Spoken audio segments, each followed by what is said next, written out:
very warm welcome to all our viewers and welcome to a new episode of Africa Today, our show that brings you all the latest news and events happening inside the African continent. My name is Angie Meher, and as usual, we begin with a look at some of the news making the headlines, and we begin with news from home, where the Trade Ministry said it seeks to increase exports to Africa in various domains, and this came during the 17th Extraordinary Conference of the African Union. We have more details in this report.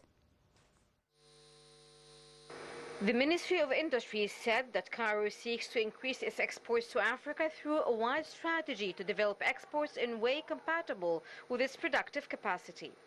In statements to MENA correspondent in Algiers, the ministry said that Egypt was among the first countries that signed the African Continental Free Trade Area AFCFTA and has already implemented a trade deal with Ghana. Samir attended the extraordinary conference of the African Union about industrialization and economic diversity, which wrapped up proceedings on Friday in Niamey, the capital of Niger. He said the event participants highlighted the resources the African continent enjoys in various domains, especially natural resources as well as metals and energy. He said participants also stressed the importance of activating the AFCFTA, which he said would increase intra-trade, which currently stands 15% to higher levels in light of the continent's rich resources and economic projects. Welcome back, ladies and gentlemen. We're now delighted to be joined over the telephone this afternoon by our guest, Dr. Raouf Ghaffar, our economic expert. It's a very good afternoon to you, sir. Good afternoon to you, my dear. Thank you very much for joining us. And let me start by asking you, this is a very important development with the Trade Ministry seeking to increase exports to African countries in various different domains. What fields do you think that, would attract Egyptian investments in Africa? I mean, Africa needs practically everything. It was badly exploited for long years, and it lacks a lot of things. So, in my opinion, I think if we want to invest in Africa, yes, we invest in construction, we invest in technology, and I mean, these are the main, in my opinion, of course. Infrastructure as well, they need everything. So we start by the base and then we build up. So indeed. I think, and this is what we are doing. I mean, we are building dams, we are building electric high voltage lines, we are building ports, etc., etc. So these come within the infrastructure, and then they need communication, of course, internet, etc. I mean, you name it. I think that, in my opinion, infrastructure, energy, and high tech are the three domains that will represent a very important and lucrative investment. Absolutely. Doctor, let me ask you, how important are intra-African trade relations? How can they help already struggling African countries overcome some of the difficulties they're facing as a result of the global economic downturn? It will help a lot because they can exchange. I mean, they can integrate between themselves. They can exchange products. They have a free trade agreement signed by most of the African countries now. So it allows the free movement of goods between the different countries. The African market, for the time being, can accept maybe a little bit lower quality products. So as long as the price is affordable. So this is what can be useful.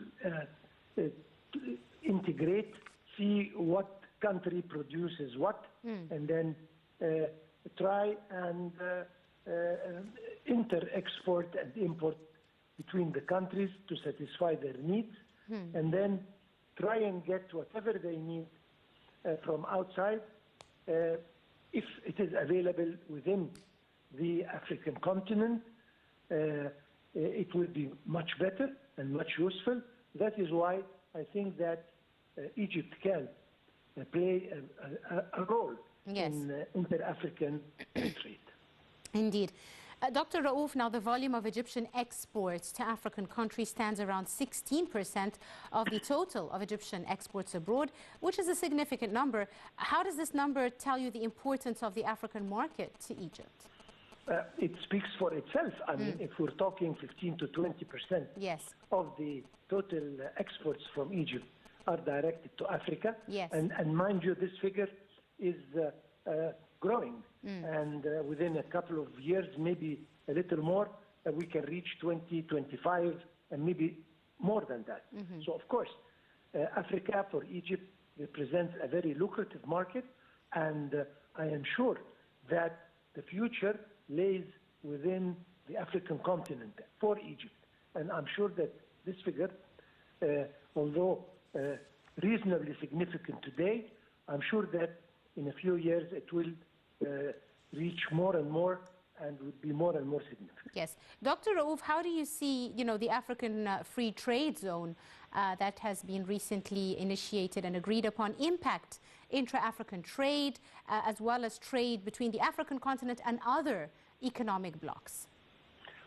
First of all, the inter-African is very important, and the movement of goods and trade freely between the countries that have signed the agreement, and most of the African countries will eventually sign it. This is very important because it allows the goods to move and reach destinations at reasonably cheaper prices and quickly enough. So this will help a lot, particularly the poorer African countries, to get the requirements at a reasonable price and quickly.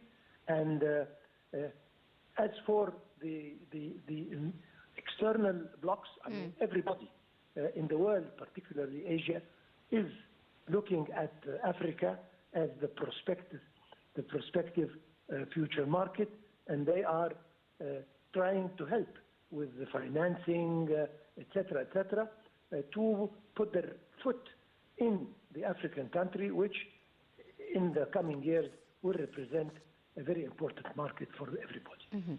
Indeed. Doctor, now in light of the global economic downturn, do you expect Africa to still remain a destination for foreign investments, or do you see foreign investments as pulling away, trying to shore up their reserves in light of the global downturn?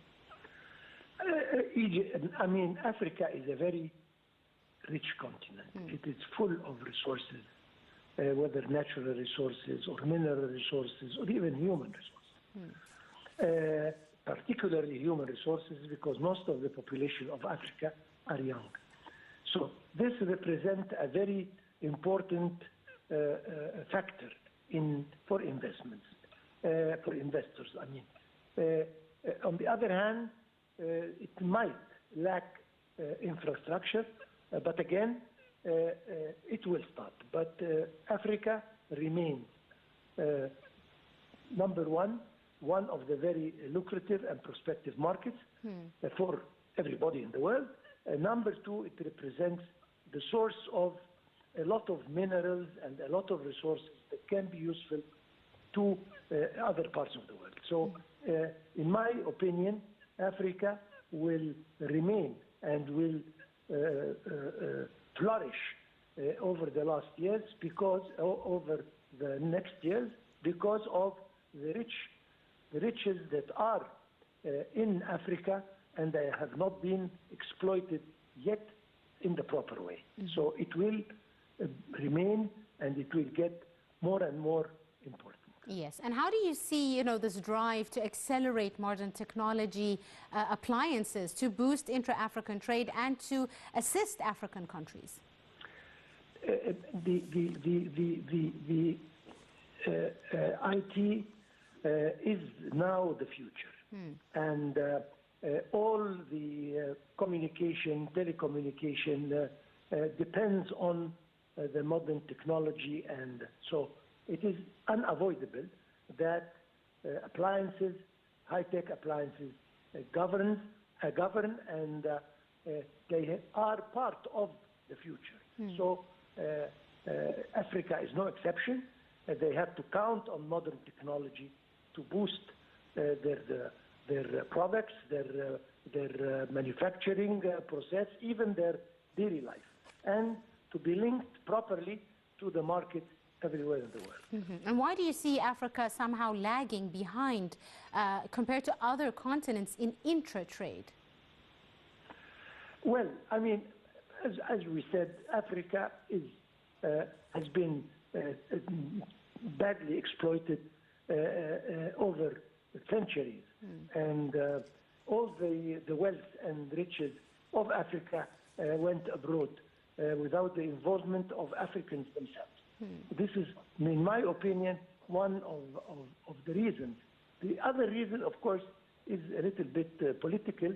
A lot of, unfortunately, I'm saying that, a lot of parts of Africa are still lacking security, and this is, of course, hindering the investors and the investment in general. Right. I'd like to thank you very, very much, Dr. Raouf Ghaffar, our economic expert. Thank you very much, sir, for your time and for joining us on today's edition of Africa Today. And we move on with more news from the African continent. And since the outbreak of the Ebola epidemic in Uganda on September 20th, 7 districts have been hit. The country has implemented a number of strict measures to contain the spread of the disease. More details in this report. Uganda's tough stance on Ebola control measures, including a strict lockdown in the epicenter of the outbreak, is yielding results as fewer cases are being reported. The statement was made by Ugandan President Yoweri Museveni. Museveni said a 42-day lockdown imposed in Mubende and Kasanda districts, the epicenter of the Sudan strain of Ebola, has limited the spread of the deadly disease to other parts of the country, especially in densely populated areas. He said he acknowledged the pain and the inconvenience caused by the restrictions, but insisted that had they allowed the escalation of the outbreak into the Ugandan capital of Kampala, the consequences would have been bad, including possible exportation of the virus to neighboring countries. Since the outbreak of the virus was reported on September 20th, it has moved to 7 districts, according to the Ugandan Ministry of Health. Museveni said the ministry responded with swiftness in districts where cases were reported. He cited the case of Jinja City in the eastern part of the country, where 300 people who had contact with the Ebola patient were put under institutional quarantine. As of November 26, 141 people have been confirmed positive for Ebola virus disease, 79 have recovered, and 55 had succumbed to the disease, according to figures from the government. Wrapping up with some sports, Tunisia's team at the World Cup has benefited from the passionate support from compatriots living in Qatar, and they're expected to heap up the support for their side in Wednesday's game with France. We have the details. France's first experience with a former colony in a World Cup match ended bitterly when, as defending champions, they played a fired-up Senegal in the opening game of the 2002 tournament and suffered a 1-0 defeat that precipitated a first-round exit.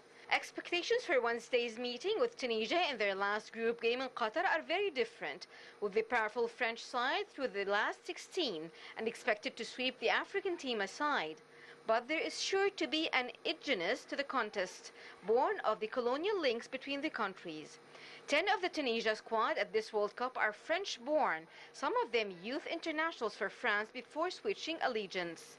Another 2 have lived in France since a young age and are also dual nationals, adding a familiarity to the clash.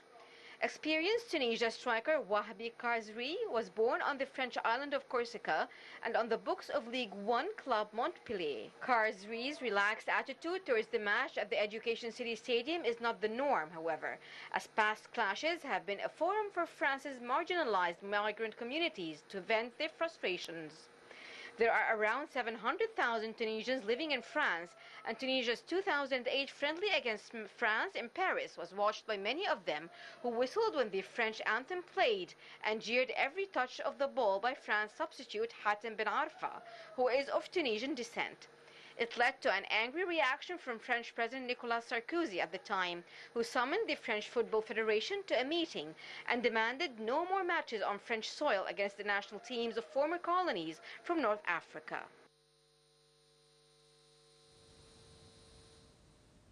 And with that final news item, we wrap up today's edition of Africa Today. We do hope you have enjoyed it. Join us again tomorrow for another episode with a new crew. Till then, you are in the company of myself, Angie Meher. Many thanks for watching.